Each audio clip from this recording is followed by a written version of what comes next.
The RTX 50 series laptops are just around the corner, but I got permission to give you guys an early look at the first RTX 5090 device that came in. This is the 16-inch Razer Blade. I spent a couple weeks playing a lot of games on this thing.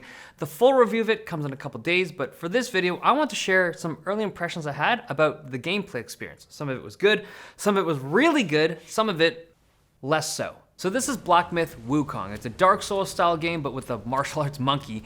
And when I tried this out on the new Blade with the 5090, I was so impressed.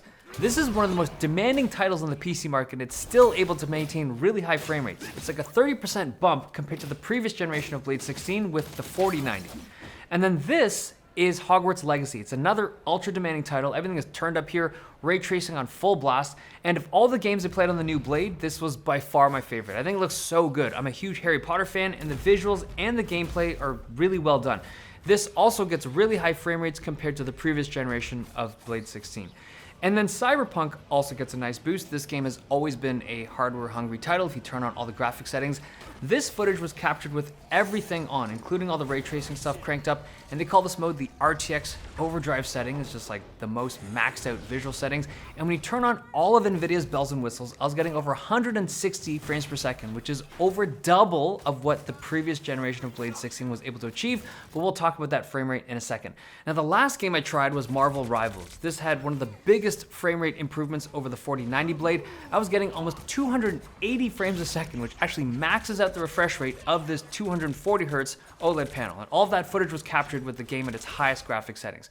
Now, all of the games I tested on this device support DLSS 4, which is the headlining feature of this GPU launch. But the one feature of DLSS 4 that is truly unique to the 50 series is their new multi-frame generation tech, which is able to generate 3 frames in sequence using predictive models. Now, my immediate concern when I heard about this technology was input lag, right? Because to have AI generate even a single frame introduces some degree of input latency, but to generate 3 of them, like so that 75% of the frames that you're seeing on screen are AI generated, like what is that gonna be like? So there's a couple tools from Nvidia that help reduce latency. The first is Nvidia's Super Resolution. It's their upscaling tech, and this increases frame rate so your inputs like mouse movements or key presses show up on screen sooner.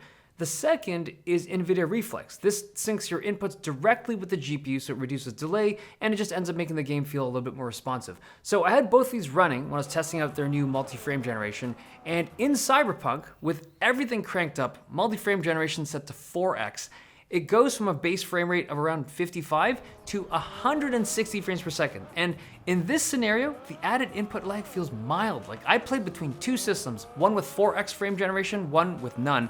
And the difference in input latency was not easy to tell apart from just the feel of the game, despite having a big difference in the measured latency. But do keep in mind that Cyberpunk is like the poster child for Nvidia's DLSS technology. Anytime they have some new feature of DLSS, they use this game because it is so well optimized to showcase the technology of DLSS.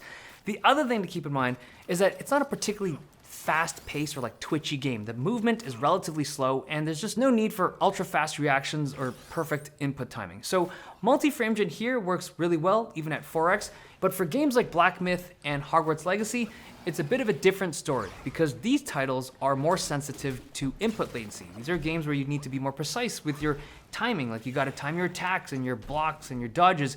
Black Myth only supports 2x frame gen right now, so the input lag is pretty mild there, but Hogwarts Legacy does support the new multi-frame gen. And at 4x, it's playable, but I definitely noticed the extra input latency. It's not awful, but I can easily tell that it's there.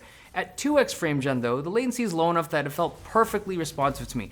Granted, I'm not great at these types of games. I do think that if you're someone who's trying to consistently pull off frame perfect moves, like if you're a Dark Souls player and you have to depend on your iframes to be able to live or die, you probably wanna have frame gen off. And that's one of the nice things about these GPUs. You can tweak and customize it to your games however you want. Now, Nvidia's recommendation for the best experience with multi-frame gen is to have a starting frame rate of like 45 to 60 frames per second. One thing I want to make very clear in this video, frame generation does not take a game that plays at an unplayable frame rate and then suddenly make it playable. Like, it doesn't work like that. If you have a game that naturally runs at, let's say, 30 frames per second, and you run frame gen on it, yes, the frame rate will increase. Like, visually, the number will go up, but it doesn't feel smooth. The input lag is too high, and it's just not a good experience.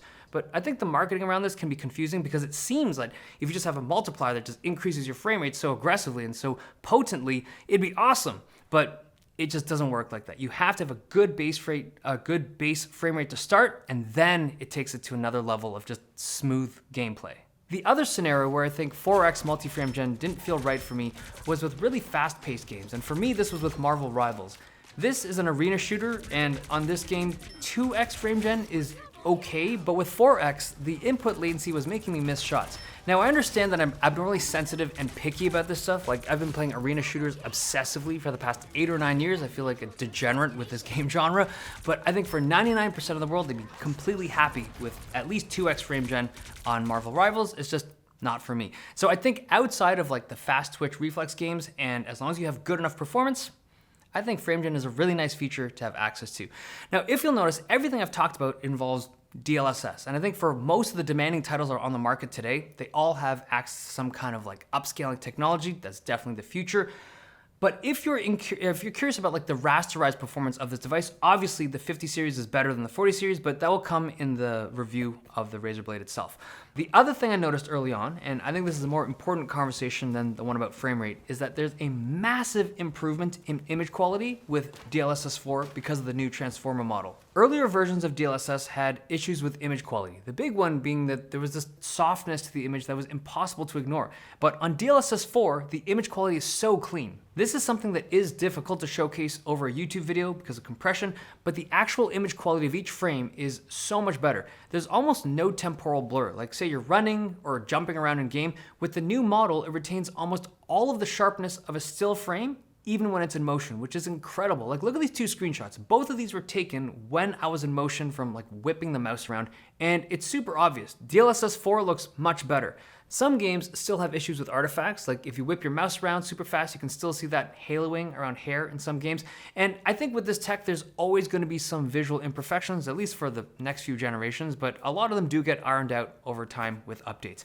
So a lot of the stuff I talked about does apply to the 40 series. So all the benefits you get with the new transformer model with DLSS 4 is also on the 40, 30, and 20 series. It's only the multi-frame gen that is unique to the 50 series. But even though the 40 series do get a lot of the kind of benefits of DLSS 4, the performance on the 50 series is just better with it because they have the new neural shaders, they have new generation tensor cores, so all of that stuff just works better on the 50 series. Okay, hope you guys enjoyed this video. Review of the 16-inch blade to come.